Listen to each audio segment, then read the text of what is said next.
Ah, Miss Archer. I trust you're recuperating suitably? Quite so, Mr. Jones. Thank you for the champagne. It's a tradition I began back in the war, to reward my boys for a mission well done. It pays to have friends in the supply department. So, does that mean I'm one of the boys? I suppose it does. Figuratively speaking, of course. Of course. Miss Archer, I realize I have been somewhat abrasive during this ordeal. You've been a belligerent oaf. I hope you can understand that I take our collective purpose very seriously. Although I was highly skeptical of a woman's ability to handle this mission, I am overjoyed to have been proved wrong. You have gone above and beyond the call of duty in this matter, for which we are all indebted to you. I wish we could offer you a proper vacation, but until Unity is full strength again, I'm afraid we can't afford to let you rest. Thank you, sir, but I've waited a long time for a chance like this. I wouldn't dream of going on vacation now. That's the spirit. Well, I'm going to go home and see if my wife remembers me. See you both tomorrow. I'd best be going too. I haven't bathed in 3 days. I imagine I'm a bit ripe. Is this how it ends, then? How what ends? Saving the world. That's what we did, right? Yes, that is what we did. Is it always like this? Weary farewells and shuffling off home for a hot bath and a good night's sleep? A good night's sleep if you're lucky. Yes, Agent Archer, it is always like this. Saving the world is our job, you see. If we do it properly, nobody even knows the world is in jeopardy to begin with. Not a lot of fanfare, I suppose. Just the satisfaction of a job well done. An important job. I like to think so. Good night, Agent Archer. Good night, Mr. Smith. Good night.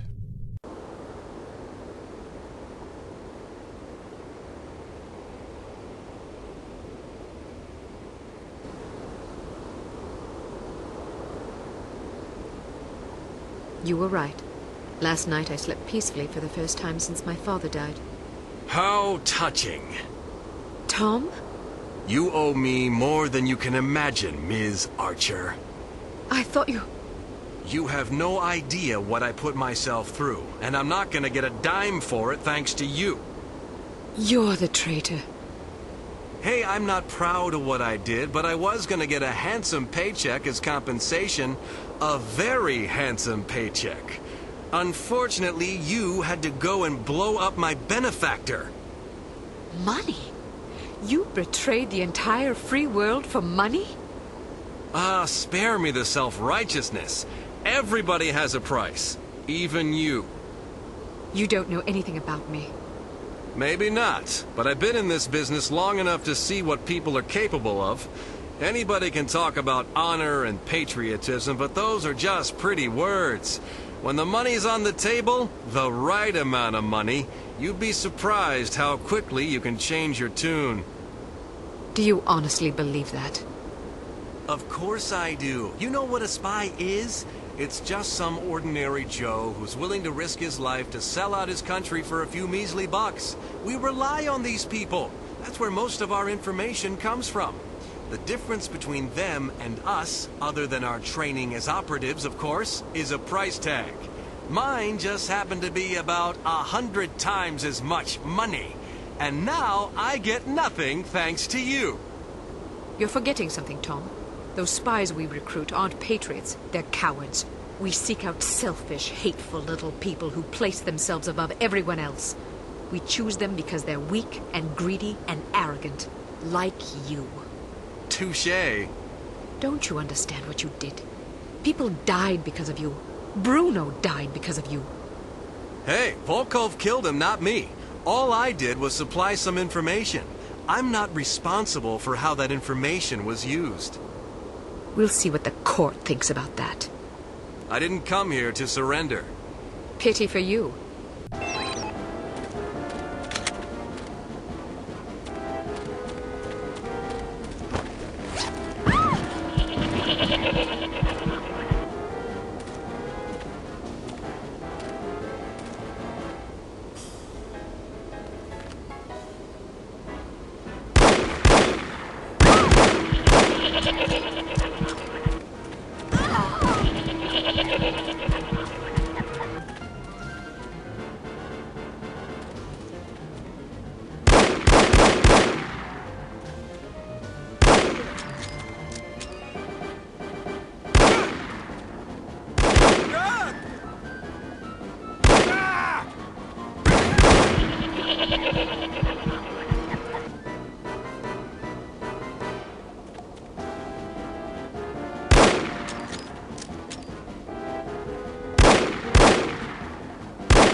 Drop your gun. Or what? Are you gonna shoot me in cold blood? If I have to. That's mighty tough talk for a little girl.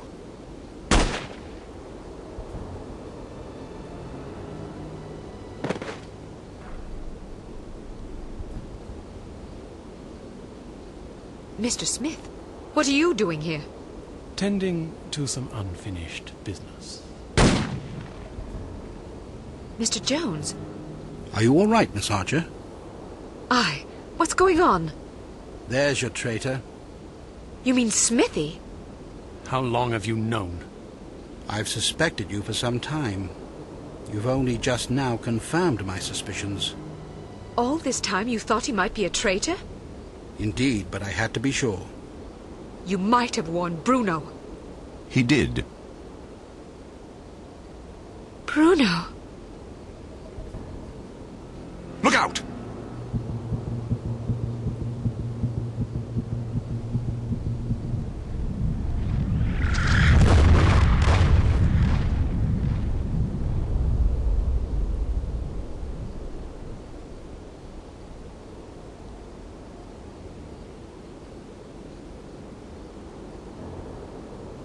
Everyone okay? Good shooting, Archer. But what about Tom? Tom Goodman died in Amsterdam. What? But I thought... The man you knew as Tom Goodman was an imposter. His real name was Melvin Blitzney. He's a former vacuum cleaner salesman from Akron, Ohio. I don't understand. It's quite simple. 7 years ago, Mr. Jones took Smithy off the active list due to his increasingly inadequate performance in the field. Mandatory retirement came as a great blow. Smithy, like many operatives, thought of himself as a man of action. He viewed his reassignment into the role of an administrator as an insult to his virility. He kept his dissatisfaction to himself, secretly plotting to discredit Jones and, in the process, line his own pockets. To this end, he recruited Melvin Blitzney, who underwent plastic surgery, extensive training, and months of voice lessons in order to become Tom Goodman, for whom Smithy, meanwhile, laid a deadly trap in Amsterdam. How did Smithy hook up with a vacuum cleaner salesman from Ohio? Apparently, they met in a bar in Florida on one of Smithy's last assignments. Anyhow, with Goodman out of the way and no one any the wiser, Smithy launched the next phase of his scheme, which was to nurture a relationship with an up-and-coming terrorist organization. He chose harm. His plan was to create an international incident of staggering proportions and simultaneously cripple Unity so that we would have no choice but to capitulate. Such an unmitigated failure would force Mr. Jones to step down, giving Smithy control of Unity and also a handsome payoff in a secret bank account in Zurich. But what about Morocco? It was a trap meant to snare us both. Mr. Jones and I agreed that it would serve as a perfect opportunity for me to disappear for a while. You might have warned me, you know. We couldn't risk tipping our hand. You mean you didn't think I could keep a secret? Keeping a secret wasn't enough. Smithy had to believe I was dead, which meant that you had to believe it as well. I'm truly sorry, Kate. Oh, you will be. But there are still some things I don't understand. Smithy was extremely forthcoming with information for someone who wanted us to fail. Every mission he sent you on was a trap. Eventually it occurred to him that you were far more competent than he had anticipated, but it was already too late by then. You had outwitted him. Besides, if he'd attempted to conceal information, he would have drawn suspicion to himself, which he couldn't afford. But why did Tom, or Melvin, whatever his name is, blow up the cargo freighter? To get rid of you, of course. But Inga Wagner and Magnus Armstrong were aboard the ship. They were expendable. If you knew all this, why didn't you just arrest Smithy and be done with it? Because we didn't know all this until very recently. Your investigations revealed much of the information we needed. But the final piece of the puzzle fell into place yesterday afternoon, when I found this in Smithy's flat.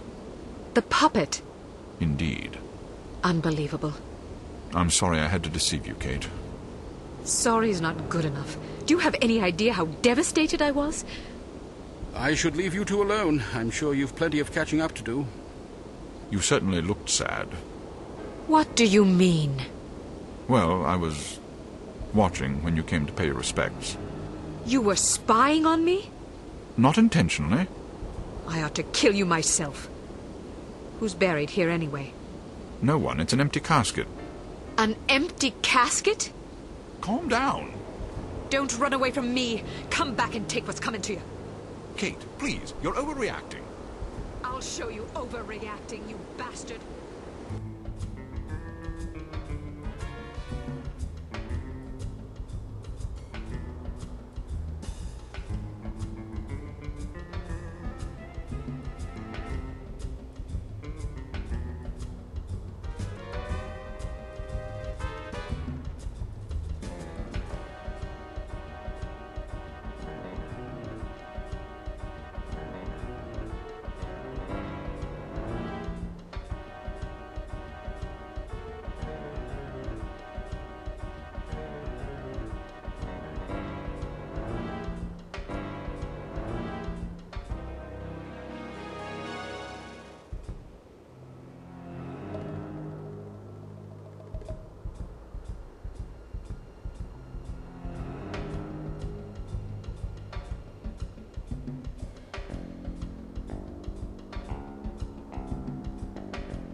I'm afraid I have bad news.